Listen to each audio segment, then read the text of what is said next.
Boa noite, doutores. Boa noite, doutoras. Sejam muito bem-vindos a mais uma aula.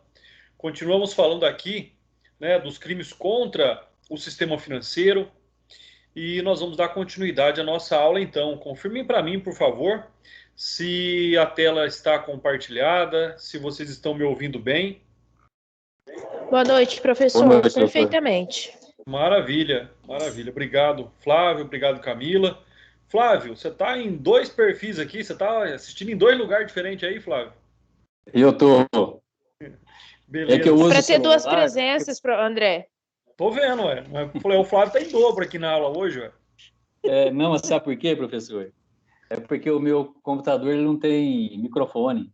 Aí eu uso o celular também. Não, sem problema, Flávio. Eu só falei porque eu vi aqui os dois aqui. Eu falei, será que não é o Flávio? Será que clonaram o Flávio aqui hoje? Mas fique à vontade. Você em dobro é muito melhor do que você sozinho, Flávio. Verdade. Vamos lá, pessoal. Continuando, então. Oi, pode falar. Deixa eu já me retratar aqui, pedir perdão. Não, imagina. Eu me esqueci de segunda-feira. Eu lembrei na terça-feira, eu falei para Camila. Pessoal, vamos explicar o que está acontecendo aqui. E terça a gente estava em Jales, hein? Vamos explicar. É o famoso pastelzinho de leite ninho, viu? E eu também não esqueci, não, Flávio. É bom, hein, André? Eu vou aí em Fernandópolis buscar esse pastelzinho de leite ninho, viu? Eu vou fazer questão de levar aí, doutor. Porque eu já prometi aqui em casa, agora não é uma só, agora tem duas me cobrando, entendeu? E mulher, você sabe, né? Não pode deixar passar vontade, não. Esposa feliz é marido feliz, é assim que funciona. Para quem não sabe ainda. Verdade. Pessoal, vamos lá então. Hoje é quinta-feira, uma noite abençoada, foi um dia muito abençoado, graças a Deus. E vamos continuar então. Vamos falar aí sobre o crime de apropriação indébita ou desvio, né? Um crime que vocês já viram ele da forma comum, conforme ele vem estipulado ali no Código Penal, mas aqui ele vem descrito, né, no artigo 5º da Lei 7.492 do ano de 86. Então não é o mesmo crime de apropriação indébita ou de desvio. Logicamente que aqui ele está diretamente relacionado com, né, o sistema financeiro nacional. Então, do que é que nós estamos falando aqui? Né? Nós estamos falando do ato, da conduta, né, da elementar, do verbo aqui, então, de apropriar-se, né, de acordo com as pessoas descritas no artigo 25. Vamos lá, né, não vamos perder essa oportunidade aqui. Vamos trazer o artigo 25 aqui para a nossa aula. Né, da lei, vamos aqui confirmar, Lei 7.492 de 86. Então, Lei 7.492.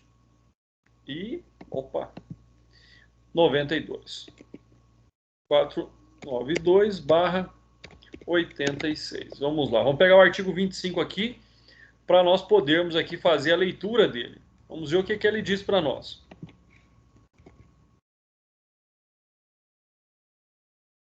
O artigo 25 diz o seguinte, vamos lá.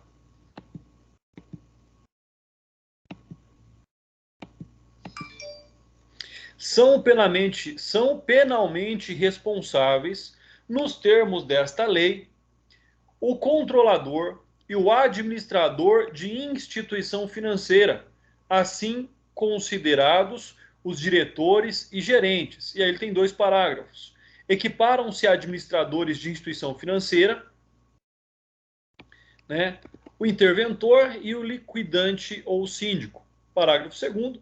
Nos crimes previstos nesta lei, cometidos em quadrilha ou coautoria, o coautor ou partícipe, que através de confissão espontânea revelar à autoridade policial ou judicial toda a trama delituosa, terá sua pena reduzida de 1 a 2/3. Então aqui nós estamos falando de quem? Quem são essas pessoas que vão se apropriar aí de determinada quantia em dinheiro, né? É o controlador, o administrador de instituições financeiras. Então aqui nós estamos tratando de pessoas determinadas, né? Para aqueles que têm aí já o acesso ao chat, copiei e colei o artigo 25 aí para que vocês possam estar acompanhando comigo. Então nós estamos falando de pessoas determinadas descritas no artigo 25, ou seja, então nós já sabemos que é um crime próprio, né? Então apropriar-se quaisquer das pessoas mencionadas no artigo 25 desta lei, D. Aí nós temos também o objeto definido. A apropriação não é de qualquer coisa, é de dinheiro, de título, valor ou qualquer outro bem móvel de que tenha posse, ou desviá-lo em proveito próprio ou alheio. Desviá-lo de quem? Né? Apropriar-se de quem? De títulos de propriedade de quem? Da instituição financeira ou que estejam, né, aos cuidados da instituição financeira ali depositados perante ela. Então são pessoas determinadas. Esse crime contra o sistema financeiro é um crime próprio, né, cuja conduta é vinculada a essas ações, né, vinculada a este modo de proceder. O parágrafo único. Incorre na mesma pena incorre na mesma pena qualquer das pessoas mencionadas no artigo 25 que negociar. Aí nós temos outras condutas. Seriam as condutas aqui equiparadas. Negociar direito, título ou qualquer outro bem móvel ou imóvel de que tenha posse sem autorização de quem de direito. Né? Então, aqueles valores, aqueles títulos, aquelas ações, por exemplo, né? Aquela moeda estrangeira, só pode também ser negociado com autorização de quem tenha ali o direito sobre os mesmos. Então, é importante que nós observemos essas características deste crime e não o confundamos, logicamente, com o tipo comum, com o tipo ali aplicado no Código Penal. Então, fica aí mais uma vez essa observação, essas características deste crime próprio, né? Quanto ao sujeito ativo, nós já sabemos, é um crime próprio, só pode ser praticado por pessoas especiais, nos termos do artigo 25, Lei 7.492, de 86. Aí vem a pergunta, André, e se uma pessoa que não tem essas características concorre para a prática deste crime? Aí nós temos a aplicação do princípio da especialidade, ou seja, né, essa pessoa, mesmo não tendo as características, será absorvida pela autonomia da lei e também sobre ela será aplicada a mesma lei. Então nós temos aí também essa questão da coautoria daquela pessoa que não seria próprio pela sua natureza, mas concorre para um crime próprio. Né? Sujeito passivo. Logicamente, como nós estamos falando de crimes contra a ordem financeira, o Estado é a primeira vítima. Né? Quem mais é vítima deste crime? É lógico, se há um resultado concreto, se há um dano efetivo, nós temos a própria instituição financeira e nós temos os investidores. Quem é o investidor? É o titular do bem apropriado ou negociado. E, mais uma vez, sejam títulos, sejam ações, sejam títulos de propriedade, por exemplo. Né? Então, as pessoas que negociam bens móveis ou imóveis, né, que possuam aí valor econômico, eles vão ser também vítimas caso eles suportem aí o prejuízo mencionado no artigo 5º. Além disso, né, eu já disse isso aqui para vocês, nós temos elementos subjetivos bastante limitados. Né? Nós temos elementos subjetivos, nós temos condutas que são praticadas de uma forma bastante limitada, ou seja, nós só temos dois verbos, na verdade, né, num primeiro momento, apropriar-se e desviar.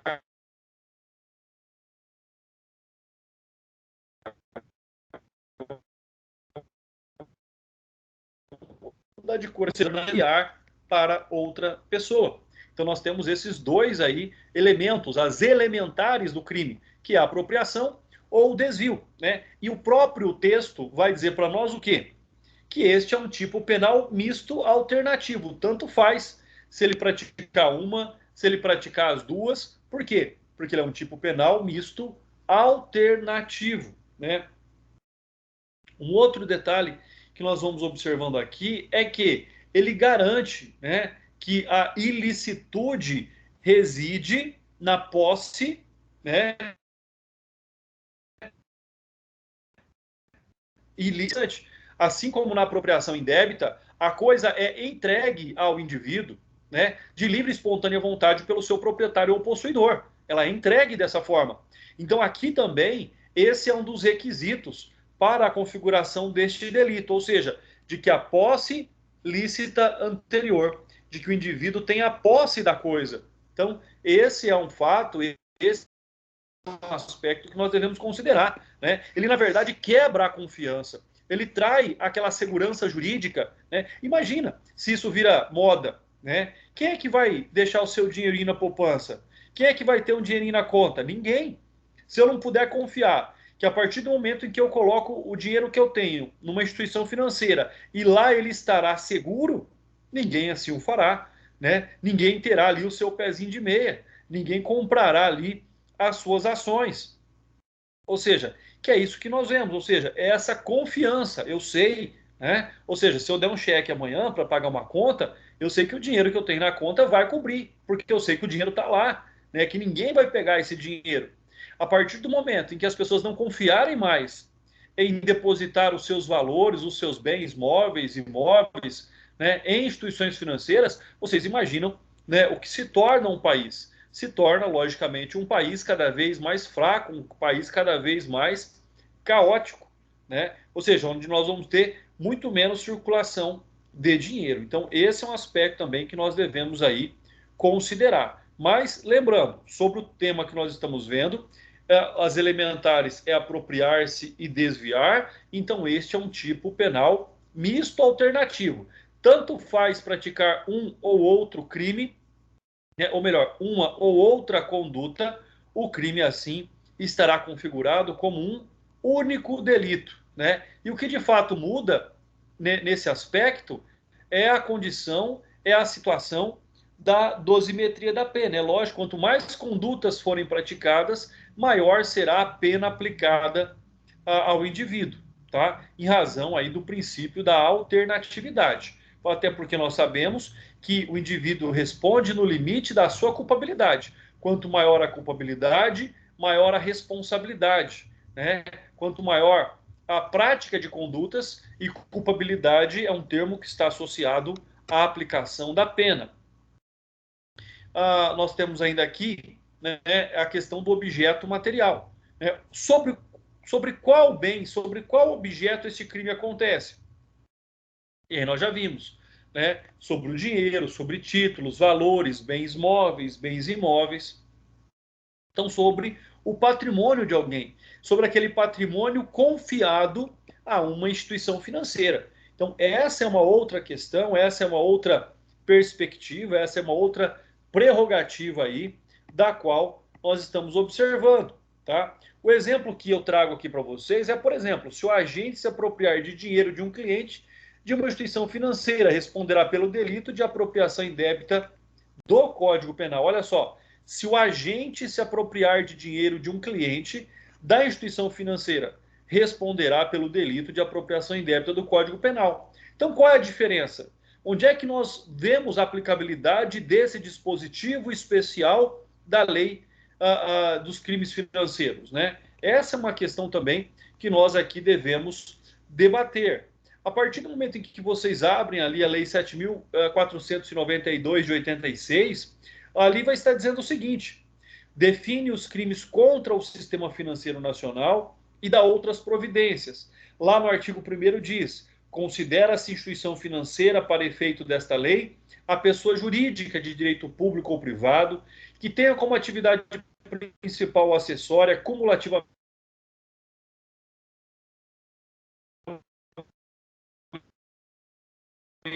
ou não, a de ter moeda nacional ou estrangeira, ou a custódia, emissão, distribuição, negociação, intermediação, administração de valores mobiliários. Nós até falamos sobre esse conceito de instituição financeira na aula passada, né? Então, ou seja, se for qualquer agente, vai responder pelo artigo 168, né? Porque aqui são pessoas próprias, né? Aqui, o que nós temos, na verdade, são aquelas características distintas e ali atribuídas ao artigo 25 da lei. Então, são pessoas que têm aquela prerrogativa, aquele poder, né? E não qualquer pessoa, não qualquer indivíduo.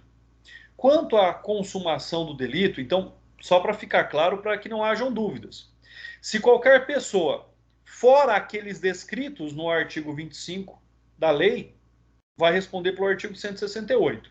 Essa lei se aplica somente às pessoas descritas no artigo 25, tá? Que é o que nós vimos na tela aí anterior. Consumação é um delito material, ou seja, ele precisa de um resultado naturalístico. Sendo um crime, um delito material, né, a simples prática de uma ação sem resultado não geraria ilicitude. Então tem que haver a apropriação, tem que haver o desvio. Do contrário, o crime não estaria configurado. Agora, né, nós podemos dizer o seguinte: esse é um crime, então, é um crime unissubsistente ou plurissubsistente? Ele é plurissubsistente, né? Ele precisa de mais de uma conduta. E dessa forma, logicamente, que ele admite tentativa. Então, ele é um crime material do qual pode ser tentado, tá? O elemento subjetivo. Ninguém pratica um crime desse sem intenção, sem vontade. Ou seja, aqui, nos termos aí nos termos latinos, seria o animus rem sibi habendi, ou a intenção de ter a coisa para si. Então, é um crime praticado de forma dolosa, tá? A pena, como nós já vimos, é uma pena de 3 a 12 anos e multa, né? Considerando que a pena mínima é superior a 1 ano, então não é admissível aí a aplicação do sursis processual. Nós temos ainda as condutas equiparadas, ou seja, outros verbos, outras elementares, que têm como finalidade, né, também causar o dano aos indivíduos. E o dano não é simplesmente por tirar o bem da esfera de propriedade do seu proprietário, mas, né, por tirá-lo no momento talvez não adequado. Que aí onde a lei diz, olha, ele não está apropriando e não está desviando, mas ele está negociando o direito, ele está negociando um título, né, ou qualquer outro bem móvel ou imóvel que tenha posse, ou seja, que tenha ali a garantia, né, legal de administrar, sem autorização de quem de direito. Olha só como é interessante isso. Imagina a negociação, por exemplo, de ações na Bolsa de Valores, porque o preço está excelente, sem autorização do proprietário dessas ações, tá? Então é um delito próprio que somente pode ser praticado pelas pessoas enumeradas no artigo 25, assim como eu disse anteriormente. Fora dessas hipóteses, se for nos termos do caput, é o artigo 168 do Código Penal, tá?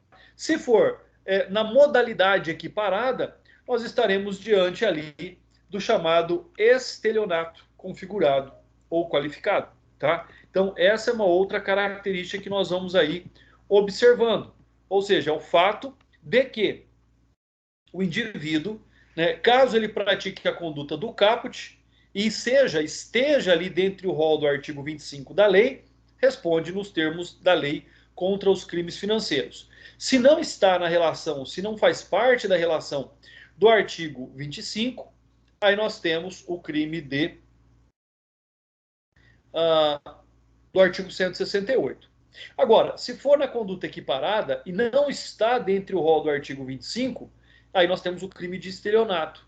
Artigo 171, parágrafo 2º, inciso 1º do Código Penal. Né? E esse delito é conhecido como negociação não autorizada. Percebam, o proprietário não perde a coisa.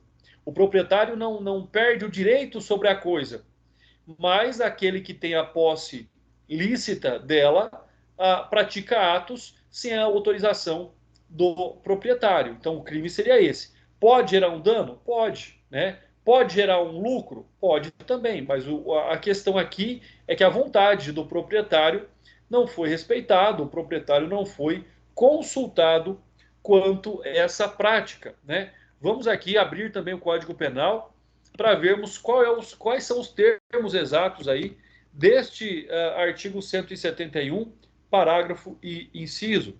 Vamos ver o que ele diz para nós aqui. Então, a partir do momento em que nós observamos o crime de estelionato, ele vai dizer para nós em seu caput: obter para si ou para outrem vantagem ilícita em prejuízo alheio, introduzindo, mantendo alguém em erro mediante artifício, ardil ou qualquer outro meio fraudulento. Não nos parece que seja ali o objeto do nosso estudo esse caput, né? Nós vemos que não é o objeto, não está causando ali o prejuízo, né, para si ou para outrem. Aí vem parágrafo 1º, parágrafo 2º. Nas mesmas penas incorre disposição de coisa alheia como própria. Aí sim nós estamos diante dessa situação.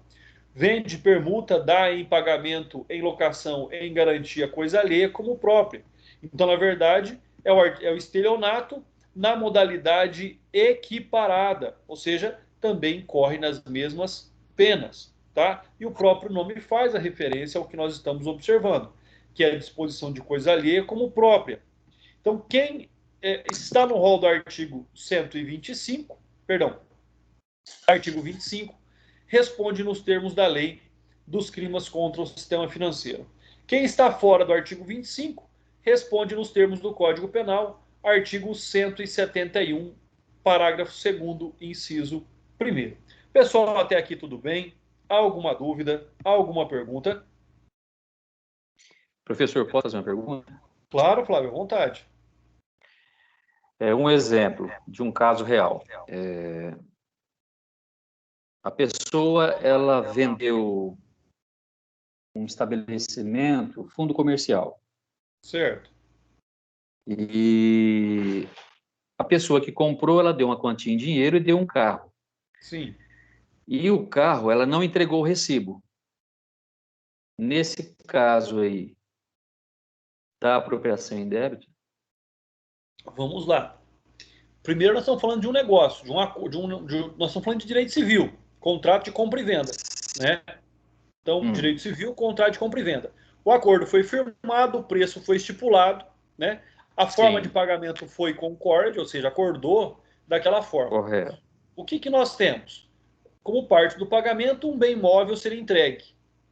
Nós sabemos que o bem móvel, ele se transfere pela tradição.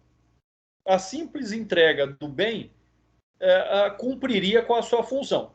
Quando você fala não entregou o recibo, não entregou, na verdade, o objeto que autoriza a transferência do bem móvel, mas ele já está sobre a posse daquele que deveria recebê-lo. Tá? Então, na verdade, o que nós temos aí? Nós temos o descumprimento de uma condição acessória. Porque se o veículo foi entregue, só o recibo que não foi entregue, deveria entrar somente ali com uma ação de obrigação de fazer. Né? Eu não vejo aqui, Flávio, nesse primeiro momento, pelo que você está me falando, eu não vejo prática de crime. Sim. Agora, se esse recibo não foi entregue, porque existe uma condição impeditiva, existe um problema que já era ciente por parte de quem entregou o carro, aí nós podemos até observar a figura do estelionato simples. Tá? De qualquer modo, não se trata de uma conduta contra o sistema financeiro. Sim. Tá? Mas é uma questão interessante. Dá para nós analisarmos, assim, eu estou analisando superficialmente, é lógico, né? Pelo que você nos contou aí, mas eu vejo que a obrigação foi cumprida, né? E essa condição acessória não. Aí depende. Por que a condição acessória não foi cumprida? Porque a pessoa não pode cumprir por um fato superveniente ou por uma questão pré-existente. Se é uma questão pré-existente que ela já sabia, penso eu que poderia ser estelionato. Isso na esfera penal. De toda forma, caberia por parte de quem tem que receber o recibo uma ação de obrigação de fazer contra essa pessoa. Isso na esfera civil. Correto. Ou rescisão do contrato de compra e venda, aí precisa ver se tem contrato em razão da venda desse fundo de comércio. Correto, professor. Tá joia? Joia. Mas é interessante, pessoal. Olha aí, uma situação que parece simples, quando a gente começa a analisar, são muitos detalhes, são muitas peculiaridades que nós temos que observar aí. Sim, verdade. Bom, pessoal, vamos lá. Vamos dar continuidade, então. E obrigado aí pela sua participação, Flávio. É sempre importante a participação de vocês. Obrigado, professor. Não, imagina. Artigo 6º da Lei 7.492 de 86. E introduzir ou manter em erro, aí nós temos pessoas determinadas, sujeitos passivos determinados, sócio, investidor, repartição pública competente, relativa à operação ou situação financeira, sonegando-lhe informação ou prestando-lhe falsamente. Então, nós sempre temos que pensar aqui nas instituições financeiras, conforme aquelas que são ali descritas no artigo 1º da Lei 7492/86. Então, para nós aqui, são instituições financeiras, sócios de instituições financeiras, investidor de instituição financeira ou repartição pública competente, né, de instituição financeira, é lógico, no caso dela ser pública ou privada. Então, se alguém, né, e aí quem é essa pessoa? Nesse primeiro momento, isso não nos é dito, mas induzir ou manter em erro. Né? Quem é essa pessoa? Logicamente, é aquela pessoa que tem acesso, né, à operação ou situação financeira, que tem a condição de sonegar-lhe, de não passar, né, para o sócio, investidor ou repartição pública competente, né, quem tem aquela atribuição. Então, quem tem aquela obrigação legal. E a pena seria de reclusão de 2 a 6 anos e multa. Tá? Então, ou seja, o que nós temos que pensar? André, não está escrito aí que o sujeito ativo é um sujeito próprio. Claro que não, mas não pode ser qualquer um. Né? Eu não tenho nada, eu não tenho como praticar um crime desse, porque eu não tenho acesso, eu não tenho autonomia às informações de instituições financeiras. Então, ele nos diz claramente quem são as vítimas, e são vítimas próprias, né? São vítimas específicas, e também, pela análise do artigo, nós vamos aí observando que não pode ser qualquer um para praticar esse crime. Tem que ser alguém que tem autonomia, responsabilidade sobre essas informações, né? E isso acontece muito, né? A partir do momento em que nós vamos observando esse mundo financeiro, né? Logicamente que quando você sonega informações, quando você não passa para aqueles que estão investindo, depositando ali os seus capitais, a real situação, né, do mercado, da sanidade da empresa, né, da sanidade econômica da empresa, da saúde econômica da empresa, logicamente você os está enganando. E é esse crime, né, de sonegar-lhe informação ou prestar informação falsa. É a mesma coisa, olha, a empresa está dando muito lucro, ou seja, tudo aquilo que dá muito lucro as pessoas vão investir. A partir do momento em que isso não é uma verdade, né, e a pessoa descobre que investiu, por exemplo, em algo que dava prejuízo, você induziu essa pessoa, né, logicamente, ao erro, e esse induzimento ao erro causou prejuízo ou pode futuramente causar um prejuízo a esse indivíduo. O sujeito ativo trata-se de um crime comum ou geral, tá? Particularmente eu acho difícil entender que é um crime comum ou geral, né? Porque diz que o crime pode ser cometido por qualquer pessoa. Mas não é qualquer pessoa que tem acesso a essas informações. Então é qualquer pessoa que tem acesso a essas informações. É qualquer pessoa que tem acesso a esses dados, ou que tem a obrigação de entregar esses dados, de transmitir esses dados. Né? E olha só o que diz o STJ. Podem ser sujeitos ativos do crime do artigo 6º da Lei 7492/86, pessoas naturais que se fizerem passar por membros ou representantes da pessoa jurídica que não tinha autorização do Banco Central para funcionar como instituição financeira. Aí ele nos dá essa condição, esse fato, aí ele nos mostra que pode sim ser qualquer pessoa, tá? Por quê? Porque essa pessoa, na verdade, ela está agindo, né, fora dos limites da instituição financeira. E diz mais, olha aí o que diz esse julgamento do ministro Nefi Cordeiro, né, recentemente aposentado aí. Configura o crime do artigo 6º da Lei 7492/86 e não o estelionato do artigo 171. A falsa promessa de compra de valores mobiliários feita por falsos representantes de investidores estrangeiros para induzir investidores internacionais a transferir antecipadamente valores que diziam ser devidos para a realização das operações. Então vocês vão vendo aí que as pessoas se passavam, né, por aquilo que não eram. Nós temos aí até uma falsidade ideológica também, tá? Então por isso que eles consideram como sendo um crime comum, não só dentro ou não só no âmbito da administração da empresa. Agora começa a ficar um pouquinho mais claro para nós. Agora nós conseguimos já definir quem podem ser os sujeitos ativos desse crime. O bem jurídico, mais uma vez, é a garantia da verdade. É a atuação desses agentes aí como condição, né, para a seguridade do mercado financeiro. Então, esse é um primeiro aspecto, ou seja, né, o bem jurídico aqui tutelado é, na verdade, a confiança inerente às relações jurídicas e negociais existentes entre os agentes em atuação no sistema financeiro, sócios de instituições financeiras, investidores, órgãos públicos e assim por diante. Né?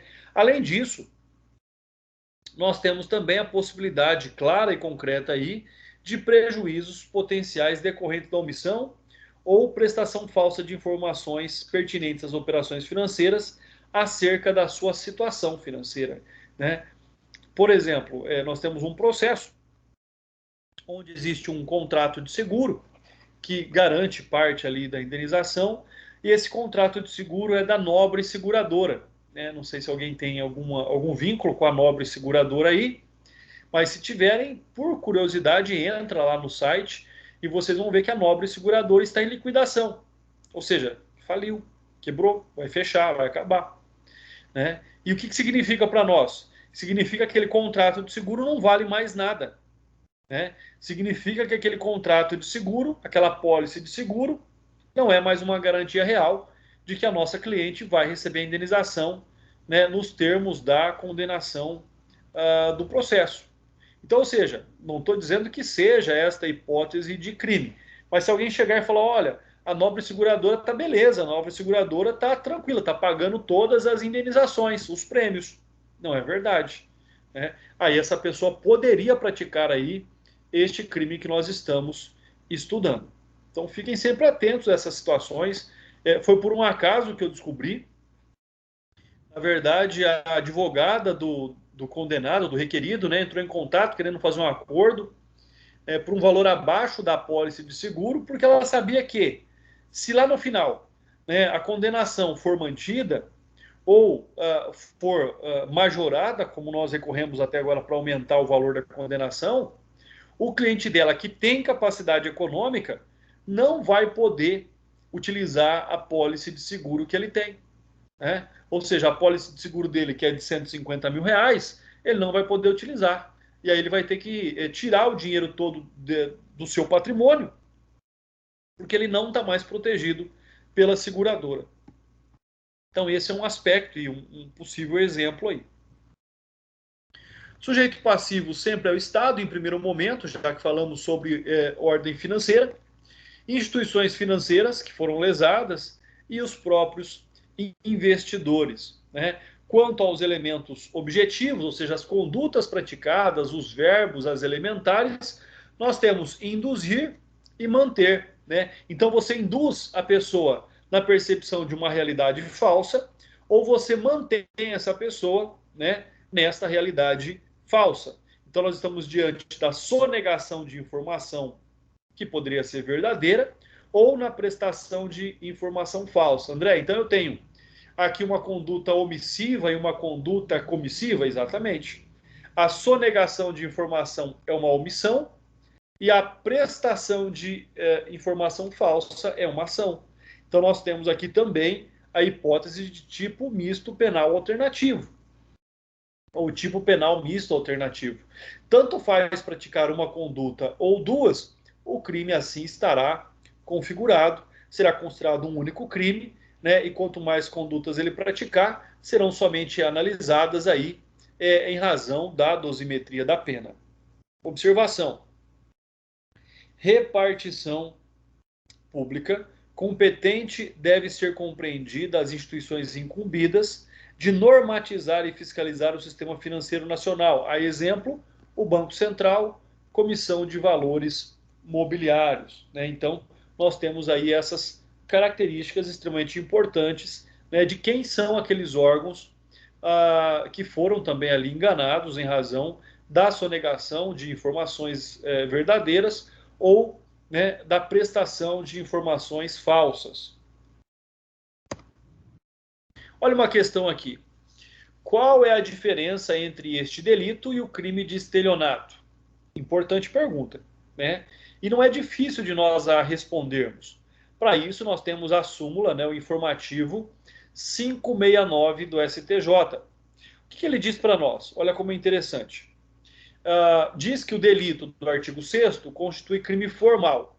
Essencialmente, não precisa produzir um resultado material.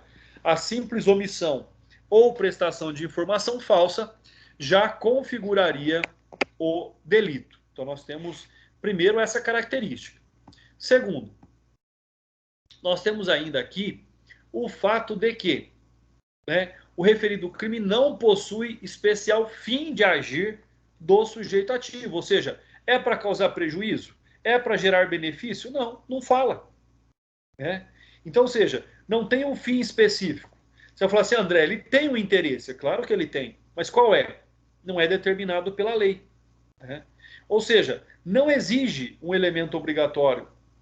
Né? O meio fraudulento, apenas a prestação de informação falsa ou omissão de informação verdadeira. Aí você fala assim, é por nada? Não, lógico que por nada não pode ser, só se o cara for louco.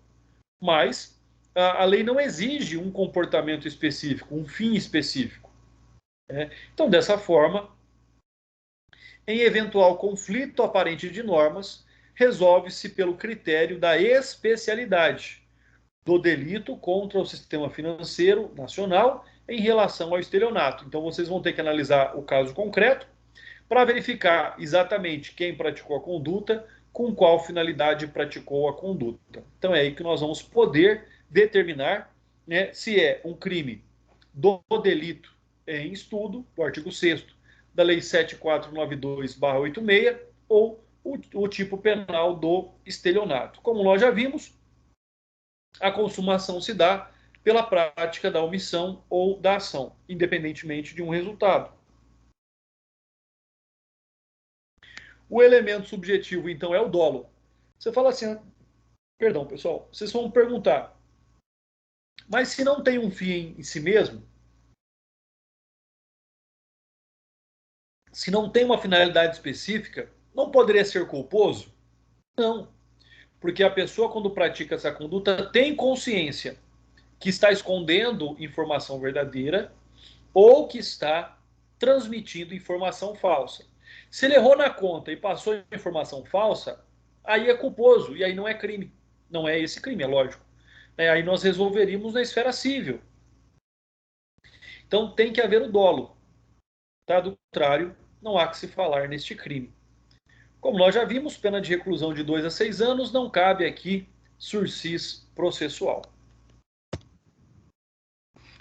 Emissão, oferecimento ou negociação irregular de títulos ou valores imobiliários.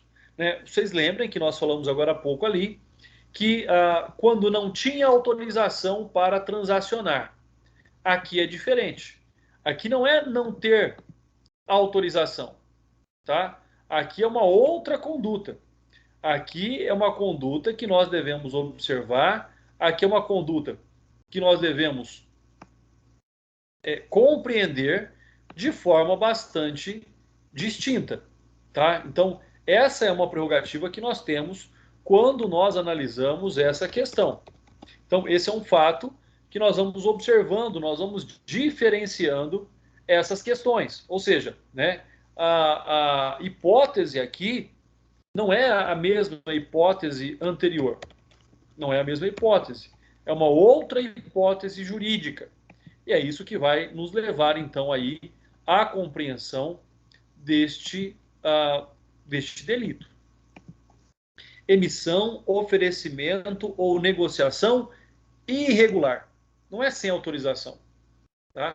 Aqui nós temos uma ilegalidade, uma irregularidade, seja ela uma irregularidade formal ou uma irregularidade material.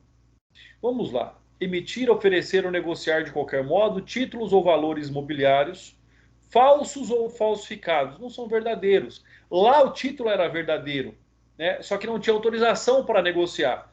Aqui os títulos são falsos ou falsificados sem registro prévio de emissão junto à autoridade competente, em condições divergentes das constantes do registro ou irregularmente registrados, sem lastro ou garantia suficiente nos termos da legislação, sem autorização prévia da autoridade competente, quando legalmente exigida. Então, com certeza, vocês já observam aí a diferença entre emitir, negociar títulos sem autorização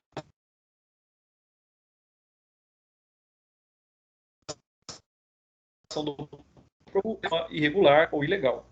Né? Então, a diferença está aí, nessa irregularidade com relação à emissão, oferecimento e negociação. Então, nós temos que nos pautar também pelas elementares dos crimes: emissão, oferecimento e negociação. Então, tudo aquilo que você emitiu, ofereceu ou negociou está irregular. Né? E não é uma irregularidade simplesmente formal. Aqui, pelos incisos que nós temos no artigo 7º, as irregularidades são no contexto da materialidade do próprio título. Estão no contexto da materialidade do próprio objeto, ou seja, né, o título de valor ou algo aí nesse sentido. Então, é onde nós vamos observando todas essas distinções relativas à prática deste ilícito.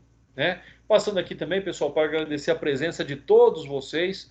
Noite de quinta-feira, estamos aqui em 23 na sala de aula. Muito obrigado pela presença de todos.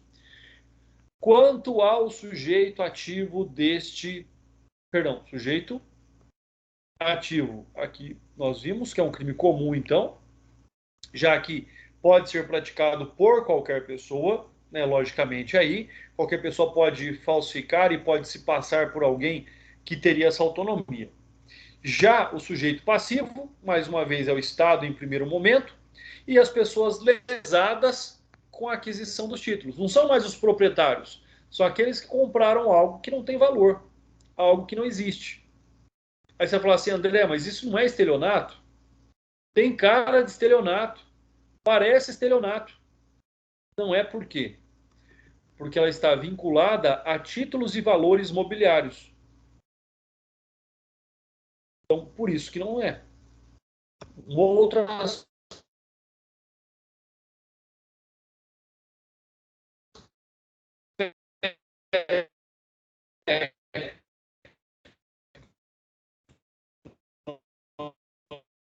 Vamos fazer contas assim como um crime único. Né? Título ou valor mobiliário falso ou falsificados são aqueles que destoam da realidade ou que anunciam informações inverídicas. Então, materialmente, ele pode até ser verdadeiro, mas a informação que dele consta é falsa. Títulos ou valores mobiliários sem registro prévio de emissão. Ou seja, todo título tem que ter uma numeração, né, do órgão competente que o emitiu, tem que estar registrado, tem que ter a sua garantia real em valor, e assim por diante. Né? Vale pontuar que as autoridades competentes para o registro são o Banco Central e também a Comissão de Valores Mobiliários. Títulos de valores mobiliários sem lastro ou garantia suficiente. O que significa isso? Que a conduta criminosa recai justamente quanto em desconformidade com a legislação. Não há lastro financeiro, ou seja, não tem nenhum valor agregado àquele título. Né? Não tem nada que garanta o valor que ele expressa. É a forma de comprometer o equilíbrio do sistema financeiro nacional. E, por fim, títulos ou valores mobiliários sem prévia autorização competente, quando legalmente exigida. Então, o que nós temos aqui?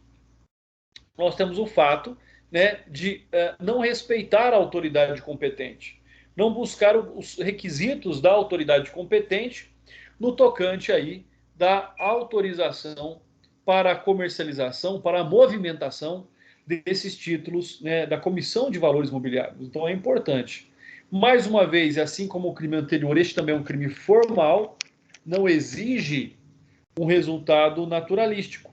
Olha só o que diz aí o relator, o ministro Rogério Schietti Cruz. A absolvição quanto ao crime de emissão, oferecimento ou negociação de títulos fraudulentos Artigo 7º, Lei 7492/86 não elide a possibilidade de condenação por gestão fraudulenta de instituição financeira, que nós já vimos lá atrás.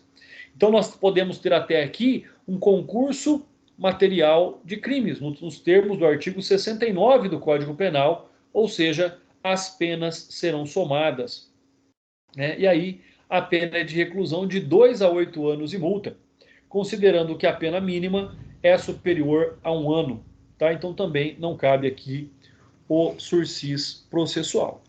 Pessoal, sempre que quiserem, sempre que acharem necessário, podem ligar os microfones, podem manifestar, podem perguntar. Exigência de remuneração em desacordo com a legislação. Então, o que nós temos a respeito disso? Olha só. O artigo 8º da Lei 7492/86, vamos aqui buscar a própria lei, artigo 8º. O que nós temos aqui nesse artigo 8º? Exigir, em desacordo com a legislação, juro, comissão ou qualquer tipo de remuneração sobre operação de crédito ou de seguro, administração de fundo mútuo ou fiscal ou de consórcio, serviço de corretagem ou distribuição de títulos ou valores mobiliários. Então é cobrar mais do que a lei autoriza, né? Por exemplo, você tem lá o seu seguro do carro e a sua corretora de seguros cobra um valor maior, né, seja da comissão dela, do que ela estaria autorizada a cobrar. É esse tipo penal que nós observamos aqui, né? E trata-se então também de um crime comum ou geral, que pode ser cometido por qualquer pessoa. O sujeito passível é o Estado e as pessoas prejudicadas com a exigência indevida. O crime tem apenas um elementar: exigir. Né, pessoal, exigir não pede, exigir não condiciona. A exigência é algo extremamente necessário. Então, é reclamar, impor, determinar, olha, ou faz ou não dá certo. O agente realiza uma exigência de juro, comissão ou qualquer tipo de remuneração sem respaldo legal, né? Aí você pode perguntar, André, quanto é que é, por exemplo, uma comissão de uma venda imobiliária, né? Aí tem um detalhe interessante: por um corretor imobiliário devidamente registrado, né, vinculado ali, que exerce a sua profissão regularmente, né, a porcentagem é de 6%. Então, ou seja, nós temos a possibilidade dele cobrar a comissão dele de até 6% do valor do negócio. Mas ele não pode cobrar mais que isso. Então, essas comissões são limitadas, tá? Pela própria legislação. Então, existem limites. Quando esses limites são aí infringidos, é onde nós temos a ilegalidade. Um detalhe interessante sobre este artigo é que nós estamos diante de uma norma penal, voltando aqui, nós estamos diante de uma norma penal em branco homogênea. O que é uma norma penal em branco homogênea? Ela não fala para nós qual é aí, né, juro legal. Não fala. Onde é que nós vamos encontrar? Na própria lei. A própria lei é que vai nos dizer isso. Ou em leis da mesma hierarquia, né, que nós já vimos. Norma penal em branco homogênea, ou a complementação está na própria lei, ou em leis da mesma hierarquia, do mesmo patamar legislativo. Já a norma penal em branco heterogênea, ela se encontra ali em normas de outro patamar legislativo, né? Ou seja, em caráter constitucional, em caráter infraconstitucional, lei ordinária. Então, tudo isso vem de acordo com os preceitos lá do Código Penal, tá? Por quê? Porque o complemento dela, do tipo penal, advém de uma norma específica para cada elemento contido, seja o juro, seja a comissão ou qualquer outro tipo de remuneração sobre a operação de crédito ou de seguro, administração de fundo mútuo ou fiscal, de consórcio. Então, tem leis específicas que vão aí tratar desse tema.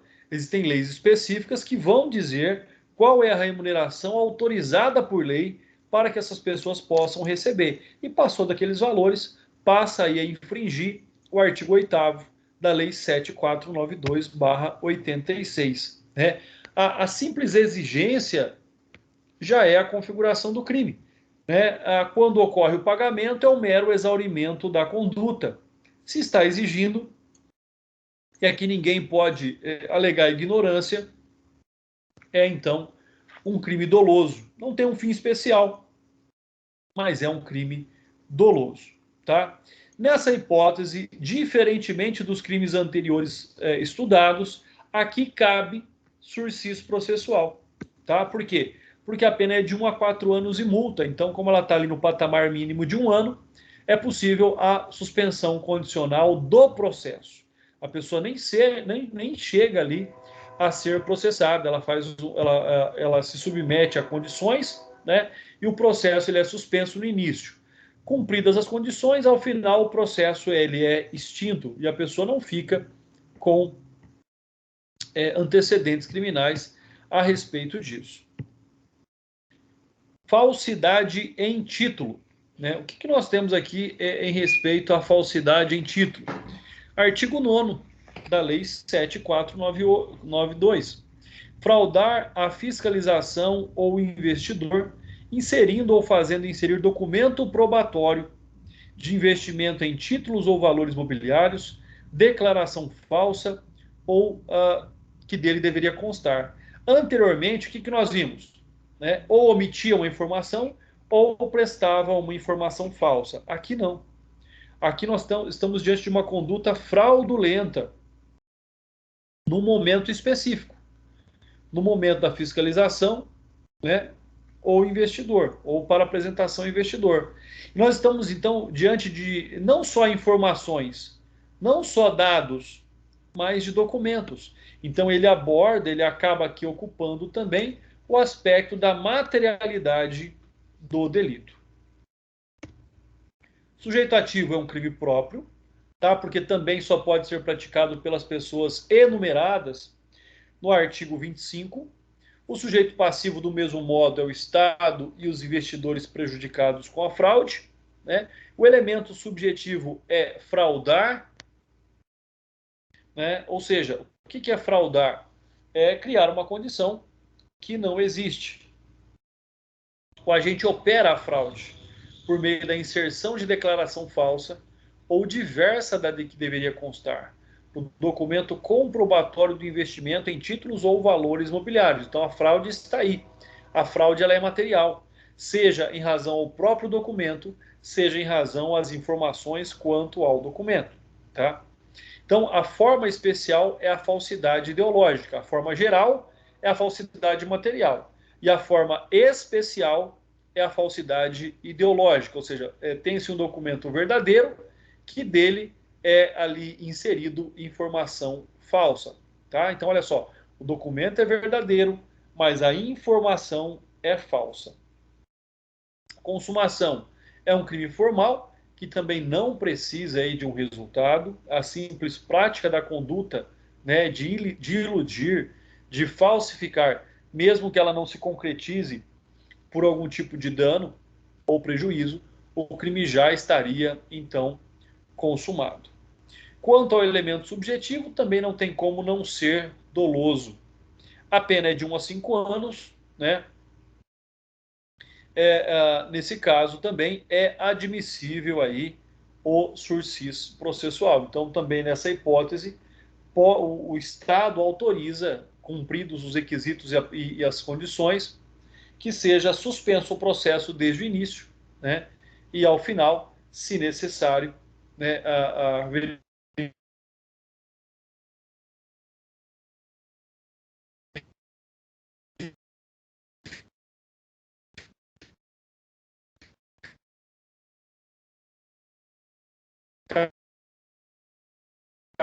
do primeiro obrigados.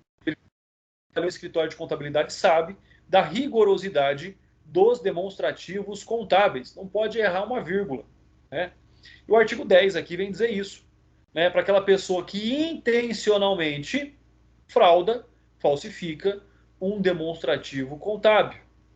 né? Pessoal, demonstrativo contábil, a fraude em demonstrativo contábil, para vocês terem uma ideia, foi o motivo, não sei se justo ou injusto, necessário ou não, né, do impeachment da presidente Dilma. São as chamadas pedaladas fiscais, mas lá era tributário, lá não era financeiro, tá? Só para vocês entenderem. Mas é aquilo, é você dizer que você está numa condição financeira melhor do que você está. Ou seja, né, fazer inserir elemento falso ou emitir elemento exigido pela legislação em demonstrativos contábeis de instituição financeira, seguradora ou instituição integrante do sistema de distribuição de títulos de valores mobiliários, pena aí de 1 a 5 anos. Né? Então, ou seja, nós vamos observando que aqui a preservação é, mais uma vez aí, a sanidade contábil de uma instituição financeira. Né? E essa sanidade contábil de uma instituição financeira, ela é imprescindível. Por exemplo, você não vai fazer o seguro do carro numa empresa que está quebrando. Você não vai fazer a garantia, por exemplo, de um negócio numa empresa que futuramente pode não te dar o devido respaldo, né, que você contratou. Então, essa é uma questão extremamente importante. Esse é um fato que gera essa garantia ao sistema financeiro nacional. Então, são questões, são análises, são opções legais que nós vamos observando aqui, que fazem parte do nosso dia a dia, né? Talvez de uma forma mais constante, mais presente ou não. O sujeito ativo é um crime comum, pode ser praticado aí por qualquer pessoa. O sujeito passivo, mais uma vez, é o Estado e os investidores prejudicados. O elemento subjetivo é fazer inserir, né, ou seja, colocar aquilo que não existia, né, logicamente por uma interposta pessoa que age sem dolo para inserir o informe inverídico no demonstrativo contábil. Vamos analisar isso direito. Olha só o que diz. Fazer inserir significa que o agente se vale de uma interposta pessoa. Fazer inserir, não é ele que está inserindo. Ele está determinando que uma outra pessoa faça essa inserção, tá? Então, fazer inserir. Quem faz inserir age com dolo. Quem insere age sem dolo, né? Talvez por culpa, por negligência, por imprudência, mas age sem o dolo, tá? Existe o nexo de causalidade? Existe, mas age sem o dolo. Para inserir o informe inverídico no demonstrativo contábil. Né? Nessa modalidade, o crime ele é comissivo, ou seja, a pessoa age para que o outro pratique a conduta. Né? E, de outro modo, logicamente, que é omitir elemento verdadeiro de demonstrativo contábil é uma conduta omissiva. Então, olha só, então nós estamos diante de uma conduta comissiva, fazer e inserir, né? E de uma conduta omissiva, omitir elemento exigido pela legislação. Então, as duas condutas podem ser praticadas. Lembrando que nós temos um agente que age com dolo e nós temos uma outra pessoa que age aí. Né? Não vou dizer que ela age todas as vezes, ela tem culpa. Às vezes não, às vezes ela não tem culpa nenhuma. Ela agiu com toda a diligência, mas essa situação foi tão bem organizada, tão bem, né, arquitetada aí, que não teria como ela presumir essa ilegalidade ou essa falsidade. Né? Mas em tese, nós temos uma pessoa que age com dolo e nós temos uma pessoa que age com culpa. Quem age com dolo é aquele que faz inserir, né? E age com culpa aquele que de fato insere. O demonstrativo contábil, né, ele abrange vários documentos, como o balanço patrimonial, demonstrativo do resultado, demonstração das mutações patrimoniais, demonstração de lucros ou prejuízos acumulados, demonstração de origens e aplicações de recursos.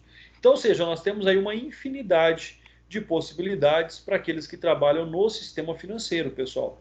E não pensem, né, que isso está distante da nossa profissão, pelo contrário. Né? Isso é uma grande perspectiva também para os profissionais do direito, né? Os advogados, especialistas hoje no sistema financeiro, tem aí um mercado de trabalho extremamente amplo e extremamente promissor, tá? Diferentemente de outros ramos que já estão saturados. Então, cada vez mais, o advogado ele tem que fazer o que os outros não fazem. Ah, André, mas onde é que eu vou trabalhar? Nossa, mas tem tantas operadoras de seguro na nossa região, né? Tem tantos bancos, tem tanta gente que precisa de alguém com a devida qualificação, né? É difícil achar o qualificado. A vaga de emprego está aí.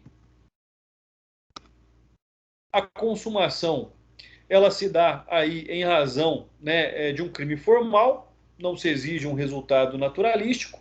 O elemento subjetivo, mais uma vez, é o dolo para quem aí, né, para o fim de agir do agente, ou seja, de determinar a inserção.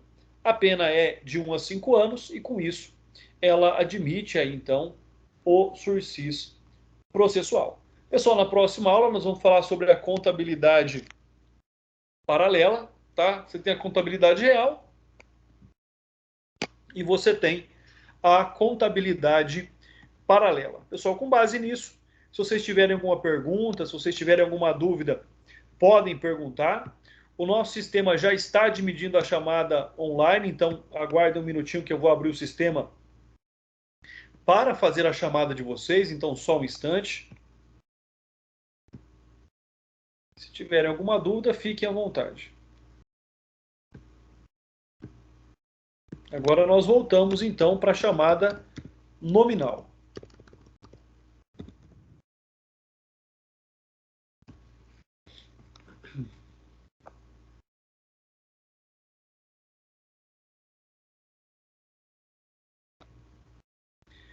Pessoal, não sei se todos estão tendo aí acesso ao chat, então aqueles que não tiverem microfone, por favor, fiquem atentos aí, tá? Podem me mandar mensagem pelo WhatsApp. Se os colegas confirmarem, verem aí que o colega está presente, me ajude, tá bom? Às vezes o colega está presente, não tem acesso ao chat para escrever, está sem microfone. Os outros colegas que estiverem aí, vocês estão vendo quem está presente, me ajudem aí com a chamada, principalmente aos representantes. Então vamos lá, okay. Alice. Alice está presente. Aqui, já vi, Alice, sua mensagem no chat, muito obrigado. Anne Elise. Presente, doutor. Muito obrigado. Aparecido Rodrigo. Presente, doutor. Muito obrigado. Camila. Presente. Muito obrigado. Cleiton. Presente. Muito obrigado. Felipe, brasileiro. Alô, Felipe. Aparentemente não está na aula. Flávio. Presente. Muito obrigado. Gabriela Fernandes. Presente, professor. Muito obrigado. Igor Aranha. Parece que também não está, professor. Tá, joia. Qualquer coisa, se entrar até daqui a pouco, ainda dá tempo. Isabela Nayara. Opa, já vi aqui, Isabela. Obrigado, já vi a sua manifestação no chat. João Guilherme Rodrigues. Parece que também não. Tá, joia. Então, vamos marcando aqui. João Vitor. Presente. Muito obrigado. Lúcia Maria. Presente. Muito obrigado, doutora. Lembrando, doutora Lúcia Maria, vamos dar início, vamos dar sequência lá na nossa iniciação científica, hein? Fique atenta, vamos produzir, vamos escrever. Ok. Marcela. Presente, professor. Muito obrigado. Marciano. Presente. Murilo. Presente, senhor. Rafael.